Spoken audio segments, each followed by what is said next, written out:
Thank you for staying with us. We're back with the news review right here on the AM show, and we're grateful that you've stayed on this platform. Shortly, I'll be interacting with Dr. Kwame Asah-Asante. He is a political scientist, also director of the Center for European Studies at the University of Ghana. But this segment, as always, is brought to you by Endpoint Homeopathic Clinic. There's a reason they say Endpoint, because if you go there, it's going to be the end to your chronic disease. But what are they offering? Free prostate screening, free female fertility screening. A lot of us don't get ourselves checked. It's high time you did. Don't wait till something strikes you, boom, and then you now go and things get complicated. So you can locate them here in Accra at Spintex opposite the Shell signboard, in Kumasi, Kronoma Bwehia behind the Angel Educational Complex. There's also Takrady Anaji Estate, Tema Community 22, Techiman Hanswa, and Esiama in Zimba. The numbers to reach them on 0244 867 068, 0244 867 068, or 0274 234 321, 0274 234 321. Endpoint Homeopathic Clinic, like I said, the end to chronic disease. Leading us into the news review segment this morning. And we have a lean stack of newspapers this morning.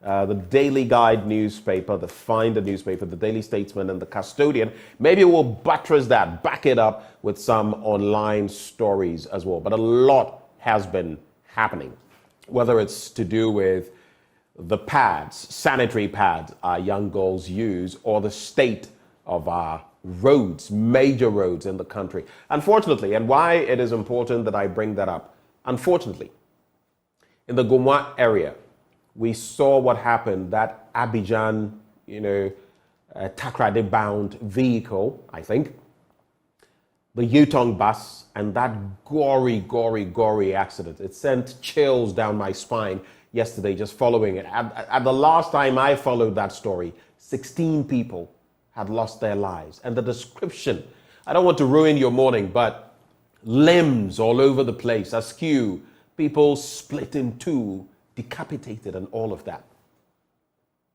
The experts will tell you that while the human element is problematic, yes, speeding, among others, the state of our roads and others also come into play. In this particular instance, from all that we've heard, we suspect maybe the driver of the Yutong bus may have been asleep and all of that, all the way from Abidjan, which also points to the fact that these commercial bus companies, or even the state-owned ones, must ensure that there are at least 2 or even 3, depending on the distance, people plying that route in terms of driving. Driving is work. You get tired.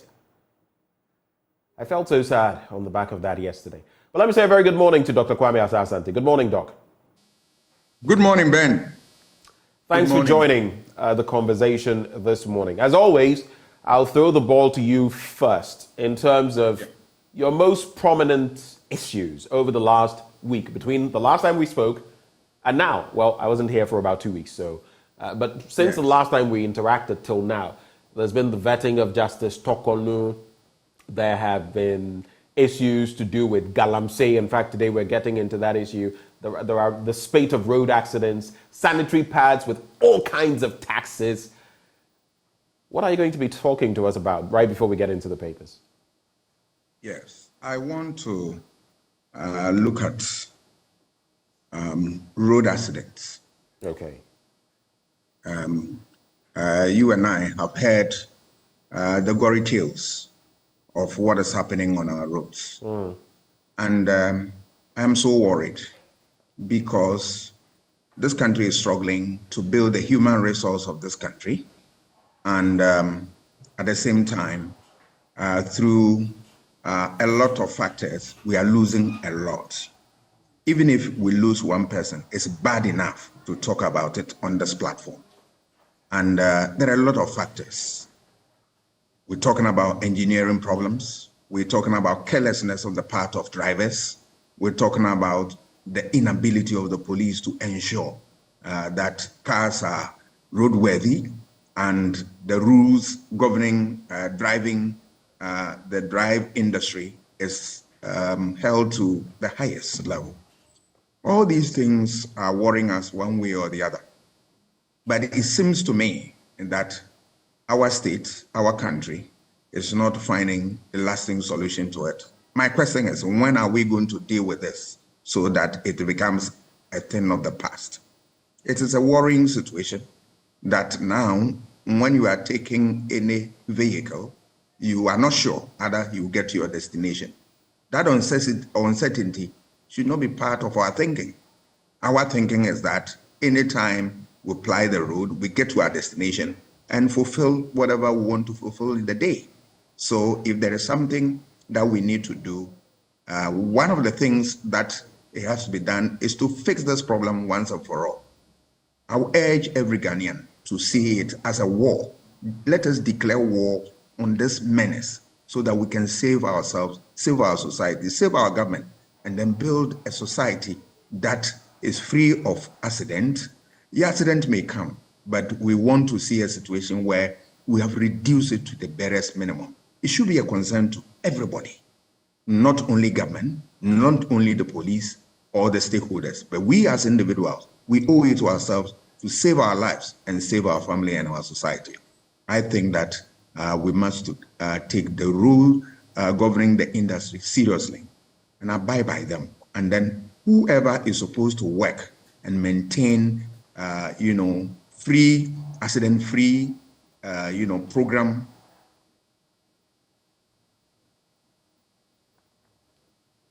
Hello, Doc.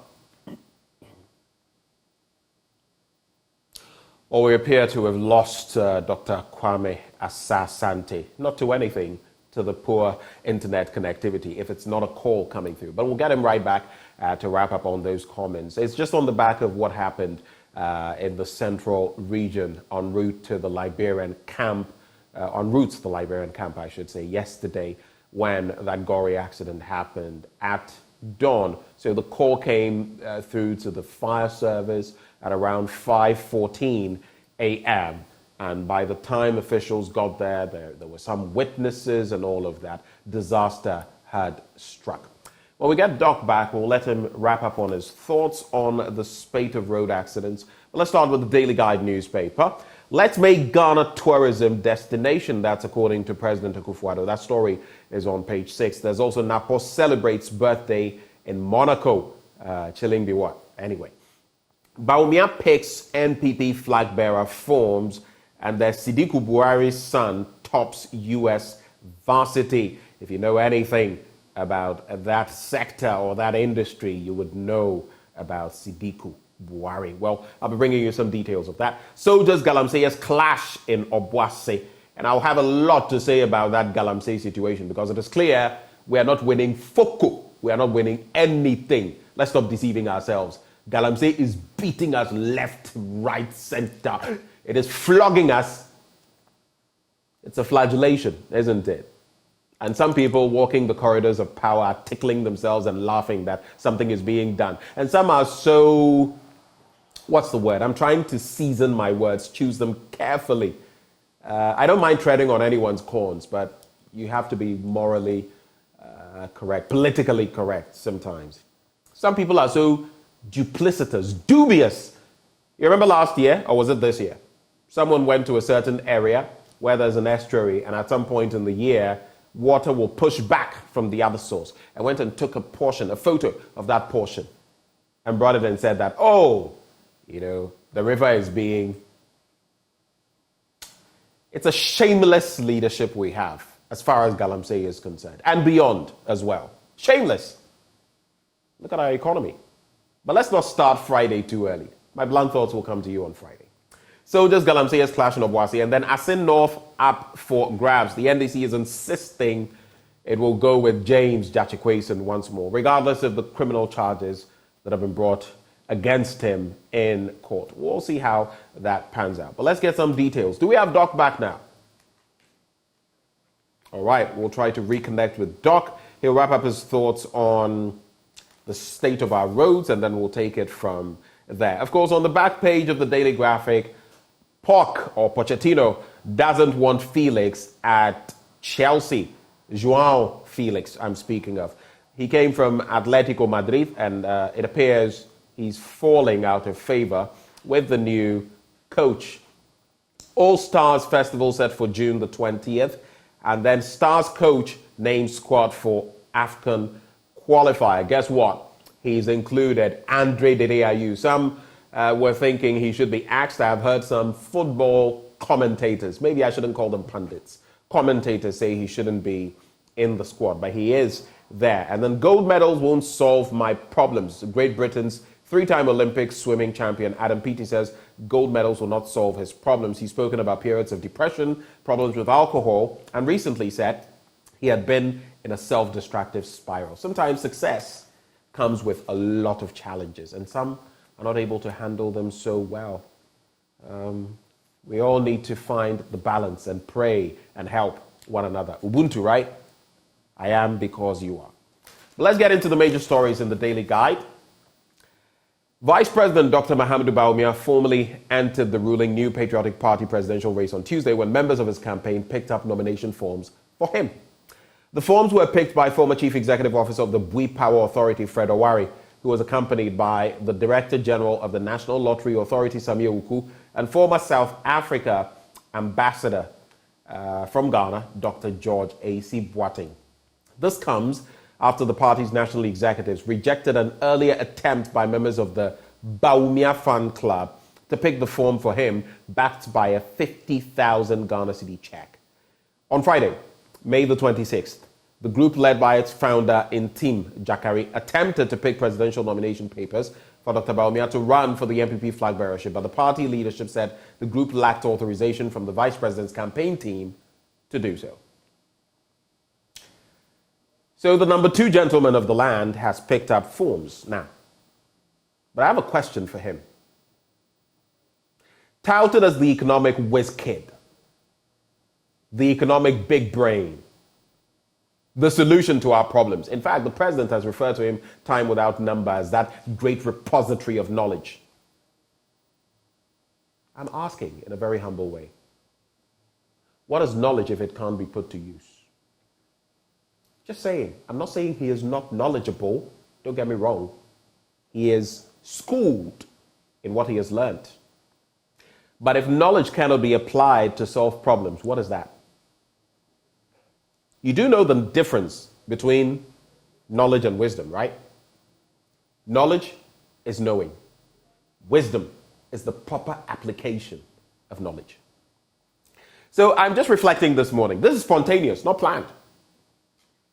Dr. Bawumia, with everything you said about the macroeconomy and the microeconomy and everything in between, and the rate of the cedi back then, and going to the IMF, oh, lest I forget, and everything else in between, if we find ourselves in the dire straits we do, especially as you are head of the EMT, the Economic Management Team, Flagbearer, right? I rest my case. Sidiku Buhari's son tops in U.S. varsity, and veteran musician and former national athlete Sidiku Buhari is proud father of Ashraf Buhari, who has graduated from the University of Pittsburgh School of Dental Medicine in the United States as a dental surgeon. Ashraf Buhari, 31, graduated with flying colors, sweeping away several awards, including the prestigious Dean Scholarship Award and the American Board of Oral and Maxillofacial Surgery Award. With his achievements and hard work, Ashraf Buhari has successfully been accepted to the Texas A&M Oral and Maxillofacial Surgery Residency for a 6-year intensive training in orthognathic surgery. It's a mouthful. Head and neck oncology, dent alveolar surgery, trauma, and cosmetics. Alhaji Sidiku Buhari, with his wife, Hajia Muinatu Buhari, and children, congratulated their son for making them proud. And not just them, he's made all of us proud. The success of any Ghanaian anywhere should be our success. And we celebrate him. Asin North up for grabs, and Parliament has notified the Electoral Commission of the occurrence of a vacancy in the Asin North constituency necessitated by the judgment of the Supreme Court on May the 17th, 2023. Daily Guide gathered that the subject was discussed thoroughly over the weekend at the Service Board meeting. Now, Clerk to Parliament Cyril Kwabena Oting Insia, in a letter dated May the 29th, 2023, explained that the move was in exercising the power conferred and the duty imposed on him by Section 3 of the Constitution of Ghana, Amendment Act 1996, Act 527. So, and a bit of a play on the situation there, the designer, the graphic, maybe not graphic designer, but columnist, or should I say cartoonist, that's what I'm looking for, cartoonist in the Daily Guide newspaper.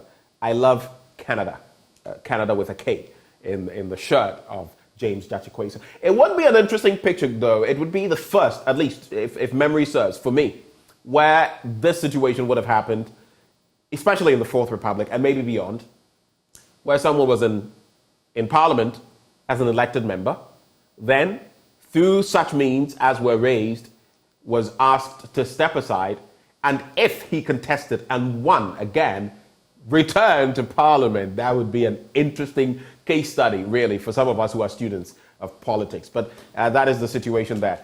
Doc, welcome back. Thank you. I don't know how much you've missed. I don't know whether you've been following the conversation. If you can give me, headlines. Okay, so quickly, good to follow because some of these things. Very quickly, Bawumia picks up NPP Flagbearer forms, and I was just, reflecting that, look, he was touted as the economic wizkid, look at our economy, head of the economic management team, and a number of other things that he stood for that we're no longer, we're not seeing the impact on our economy. And I was genuinely saying that, look, I think in leadership, we should really be able to assess ourselves, promises versus delivery. And no matter how good we may be, it's like the case of someone being a very good student, but not being able to teach someone else, or being a very good lecturer, or being very knowledgeable in something, but not being a good communicator of that knowledge. I don't know when we'll get to that point. In other jurisdictions, people resign, prominent people, hardworking people, for very basic things. There is that conscience, that responsibility. In our part of the world, I don't see that. And we have leaders who fail, literally, and they still want to continue at post. To do what, I ask? I don't understand. And I'm not trying to single out the vice president. I am talking about all of these people. Ala Chamating has served in different administrations, under Kufuor, under this administration. Commander, look at Commander. There are so many dynamics at play, but that was my reflection there. Then we also have Sidiku Buhari's son, who is topping in the University of Pittsburgh School of Dental Medicine, making all of us proud, a veteran musician, Sidiku Buhari. And then I was talking about Asin North. The Electoral Commission has now officially said there's going to be a by-election. But I was just reflecting on how, in political circles, as a student of politics, this would be an interesting case study. It would be the first time for me that I am seeing a situation where someone was voted into Parliament, sat in Parliament, became a legislator, legislated, and then at a point was told, you actually don't qualify, and then was asked to step aside. Now, the NDC is saying they will stick with him.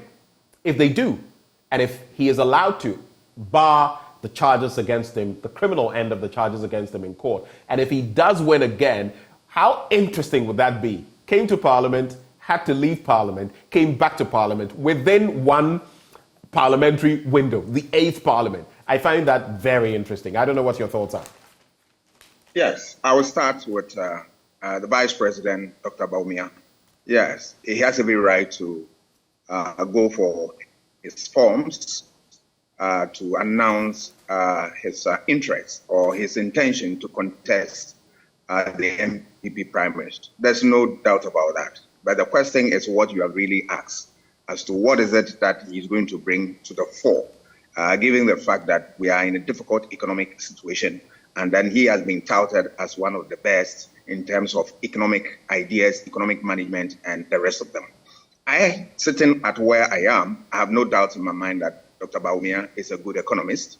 There is no doubt about that. What we have is the politics of it, that people want to, use it to explain his actions and the rest of them. But questions that people ask, that what is it that he's bringing to the fore, is also legitimate, because here you are, he's the head of economic management team, and how we have arrived here must agitate his mind.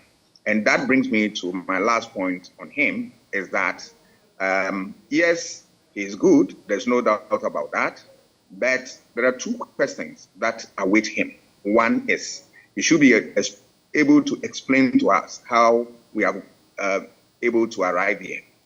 Why is it that, in spite of all his ideas, experience, and knowledge, the economy of this country has sunk so low that we have gone to the IMF again, something that his government promised that we would never do. We have to wean ourselves off the IMF. Today we are there. The second issue is that he has been presiding over the economic management team.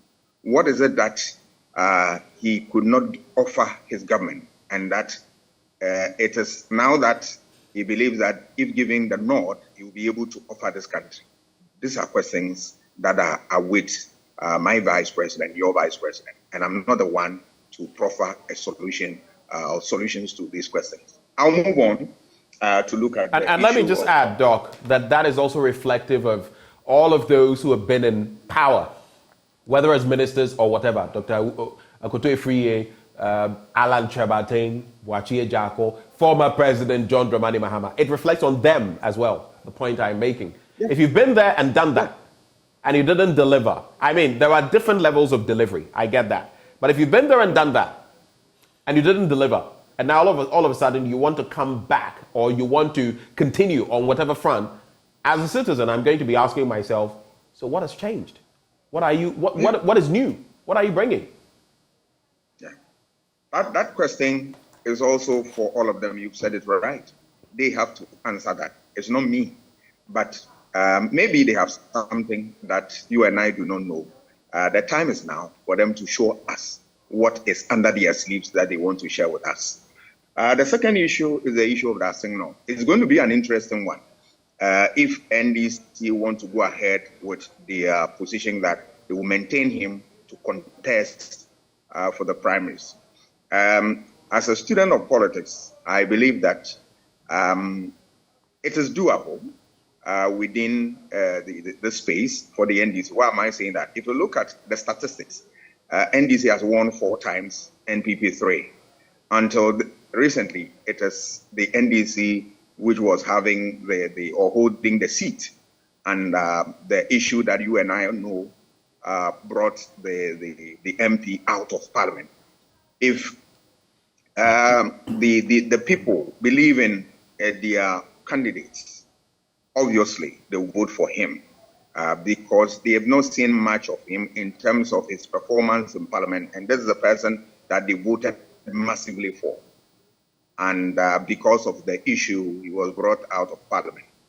If you want to follow that conversation, then there's no doubt in my mind that NDC has a little edge over the MPP if they should bring Jachikwe Singh or even a different person, because then the people want to see the end of their the way they exercise their franchise, whether it's worth doing the same.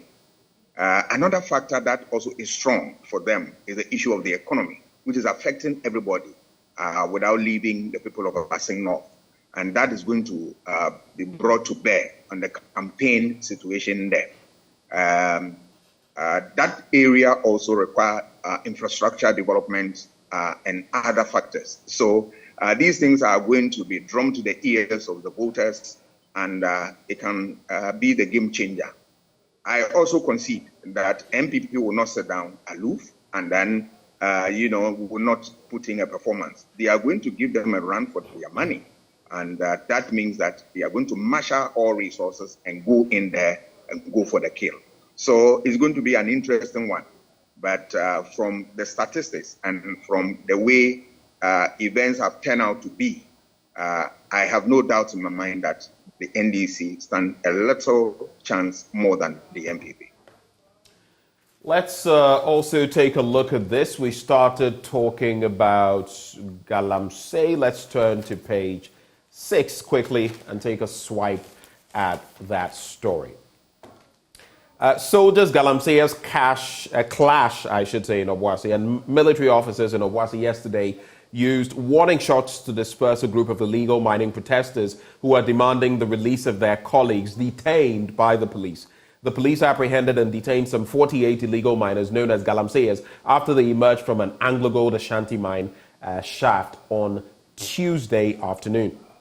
They were claimed to be among 300 Galamseyers who entered the mine shaft illegally in quest of gold reserves. Colleagues and family members of the Galamseyers stormed the police station in response to the arrest, calling for the release of the people being held. Now, while demonstrating and expressing their frustration, the demonstrators smashed the window glass of a vehicle that was used to transport the illegal miners to the police station. Armed military soldiers, or armed soldiers, I don't know about military soldiers, armed soldiers were then dispatched to the area to scatter the unruly youth. Scatter? Anyway, I'm sort of judging whoever wrote this story. I'll just not mention the name. But dispersed the unruly youth, who had then started shouting war songs. Before finally directing the charge to youth away from the streets, the military men fired a string of shots.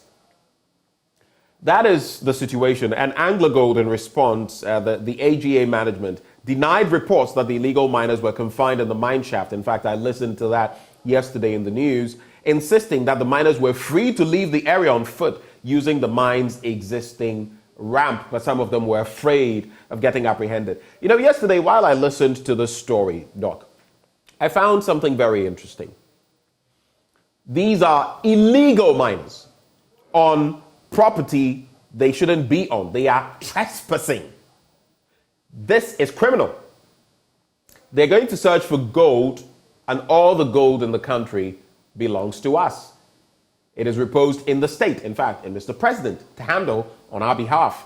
Now, AngloGold Ashanti has been given that concession, so to speak, to mine and then pay royalties. And these people are illegally going into pits where they shouldn't be. I understand the human face to it. But at what point do we stop and reflect and say, you did the wrong thing? I heard a woman crying and saying, and her husband had been arrested the first time, and now he was there again, and how would they feed? How would they eat? And all of that. It doesn't justify anything. Wrong is wrong. And they were saying, and don't they have feelings and all of that? I don't know how long we can keep on playing these games, Doc. But let me just tie that into this one for your quick reflection. Kwesa White convicted of contempt and cautioned. And Professor Michael Kwesa White, a member of the opposition National Democratic Congress, was yesterday convicted of contempt of court by the Supreme Court for calling it stupid, among other insults. He was convicted on his own plea of guilty to the charge of contempt of court resulting from comments he posted on his Twitter page, which according to the court scandalized, ridiculed, and prejudiced it. I'll not go into detail. I'll not belabor the point because you know the story. But in light of his quoting a certain book and then referencing a certain court, others have asked, is the judiciary becoming, you remember, Baron de Montesquieu, and then the others, separation of powers, among others. It would appear from some people's, take that the judiciary is becoming a judge in its own court on its own matter. In other words, you do something against me, I determine what exactly has been done, and I sit on it and deliver justice. What's your take on these two stories? Yes, I will start with the AngloGold story. It's a very unfortunate story. Unfortunate in the sense that we have glorified crimes in this country to the extent that now people feel that there is an entitlement when you commit a crime and you are in a difficult situation, they have to free you and the rest of them. Yesterday, I listened to AngloGold, their statement, which was very apt, that yes, you can come out, but remember that there are securities at the exit who are doing their work. Why would people want to enter a place that by law they are not required to do so? And then always when they are in difficulty, they want to, throw that into our eyes by what? Appealing to pity, so that we'll have mercy on them. It tells us that NCC has a lot to do, even though they are working day and night. They have to also strengthen education about on our responsibilities as citizens of this country. That if you commit any crime, nobody is going to save you. It doesn't matter whether you have family or you don't have family, or they are dependent upon you, the one who committed the crime. So all these things are part of the reason why we need to strengthen advocacy on civic responsibilities and duties. And then we also educate people about certain basic aspects of our laws so that we get them straight. The action taken by the Galamseers are nothing but wrong action. They are illegal. And where they are now, nothing can free them unless the court says so. So I believe that the rule of law must be followed rigidly without fear or favor, so that these things will serve as what deterrent for others who nurture the ambition of doing the same. We are sick and tired about people who want to take the law into their own hands and then appeal to us from a point of pity. We won't accept that. The issue of Pesa White matter, we know that the story too well to recount it here. But I take a lesson from it. And the lesson is that the lawyers will tell you, yes, as soon as the court delivers a verdict on something, or you have something that you want to say about an issue the court has touched on, you need to be measured and tempered. I am happy that my friend and my colleague yesterday was freed, and I'm sure he, on a sober note, will reflect as to what went wrong on his part. All of us must to bring out criticism. The court has said that time and again, that there is nothing wrong people criticizing the court, but we need to be measured and tempered so that we don't cross lines that we don't need to cross. No. The issue about the second bit, about the court sitting on its own matter, I don't blame the court for the simple reason that if you look at this, yesterday I had a lengthy education from Samson on the issue of this criminal contempt and the rest of them. What I pick from education from him and other people is that it is worth knowing that this country, there are things we need to do. One is that if we don't want the existing law that we have, that is that we don't have, contempt law, then we need to take steps to clear these things from our books. Otherwise, the court will have no option than to use what is available to them. My understanding from my reading and other people I talked to who educated me is that in England or the Commonwealth, this particular issue we are confronted with is an old law that was used in the Commonwealth. True. And now today, even Britain have moved away and they have what? Contempt of court acts that spells out all the frontiers and all the details and appropriate punishment. Exactly. If this country believes that this law is obsolete and we need to expunge it, I'm not sure we can blame the court. If we do it, the court, as for the court, they are there to interpret and make use of law. They'll make use. But for now, if we don't, expunge it and come out with a new law, which I'm struggling to understand why politicians have over the years complained about this law. You recall recently when our Chief Justice nominee was being vetted, somebody posed a question as to whether he would do something about this contempt issue so that we can get a law that is clearly spelled out all the fine details of it and all that. And Madam said that, yes, he will look at it. It tells us that MPs or politicians might take it as a matter of agency and come out with a law that will help all of us if we really want to deal with this situation once and for all. Otherwise, we have no business blaming the court that, yes, they will call people before them, prefer charges against them, and then sit on the matter and then judge them. If there's no law and this is what exists, what do we expect them to do? Otherwise, then we are saying that we are accusing them unnecessarily. We know the right thing to do, and I'm sure if we come out with a law on contempt, spelling out all the details that we need, I'm sure this problem will be a thing of the past. Until now, we must keep our mouth shut if we don't want to do anything about it. Word, and that's exactly what you've said. It goes back to our criminal, jurisprudence and all of that. That listen, even it's like with our laws. If something is not a crime, you can't do anything about it. And what is a crime and what the penal code states as a punishment is what the judges will apply. So they're constrained by that. The Finder newspaper achieved 2 million tourist arrivals by 2025. President tasks ministry. Finder newspaper. President tasks. Where's the S? And then 16 dead, 40 others injured in Gomwa Otreko accident. Occupy Ghana pledges support for conduct of public officers bill passage. And Dr. Bawumia picks forms. Let's look at that story on page 10 as we get ready to wind down on our conversation. Where's page 10? There it is. So, pressure group Occupy Ghana has assured government that it remains ready and willing to assist cabinet in reconsidering the draft bill on the conduct of public officers 2022 before it is approved and sent to Parliament for the debate and enactment.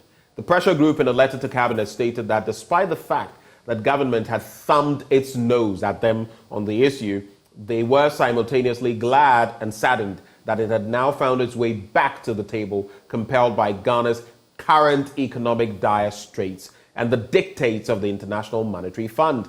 The letter was copied to the Chief of Staff, Attorney General, Minister for Justice, Minister for Information, and the Executive Secretary of the Right to Information Commission.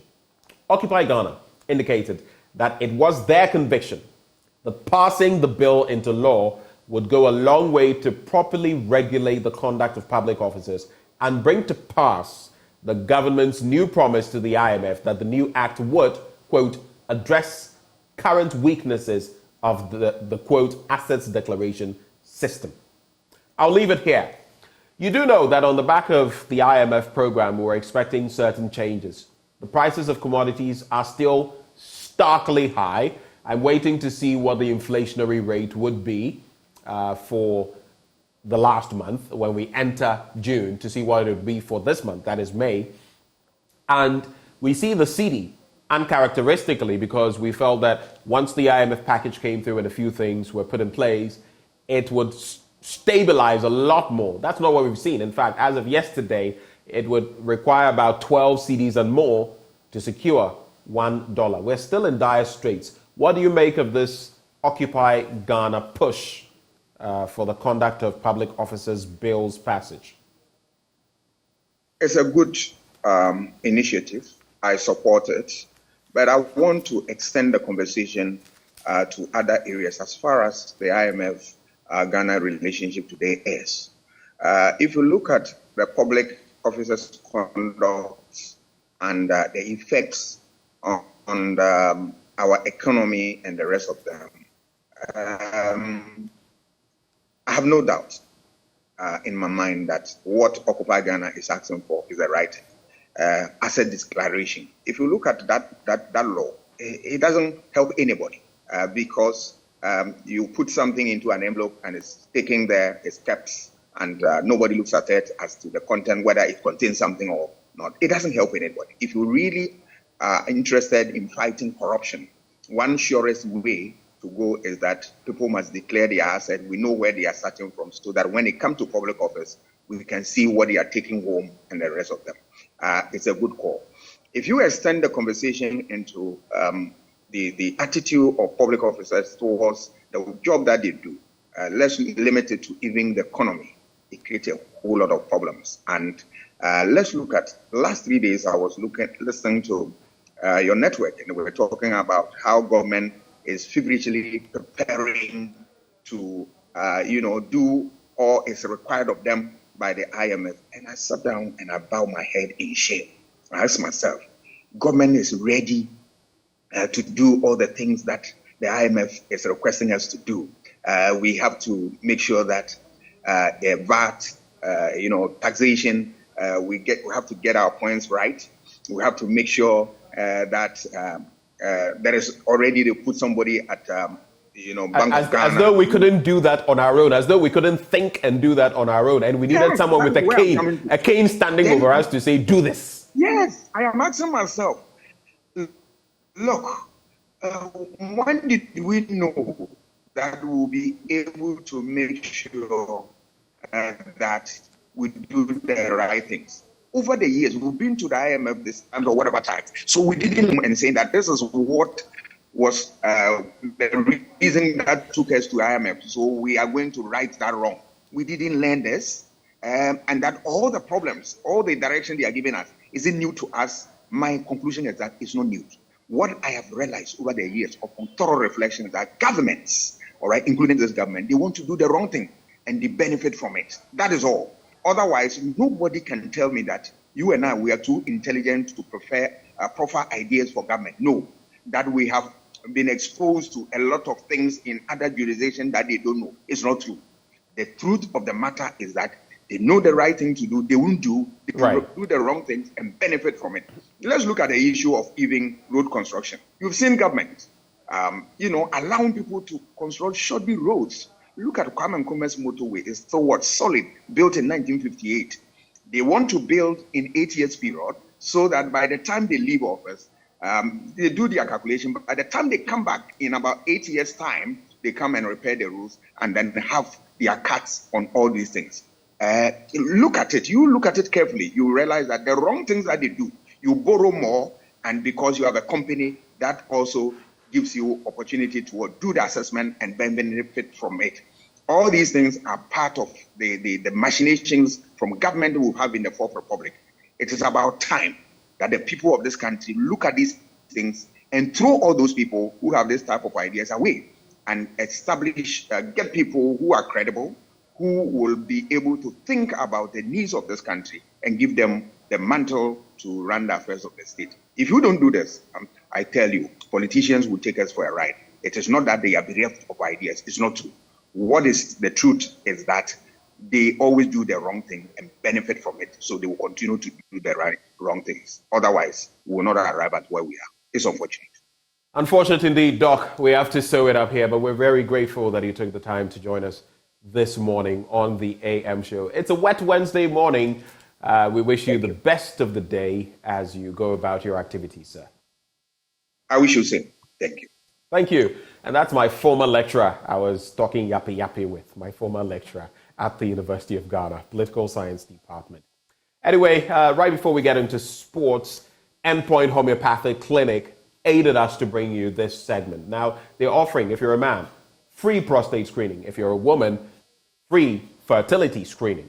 Where can you locate them? Here and across Spintex opposite the Shell signboard, in Kumasi, Kronoma here behind the Angel Educational Complex.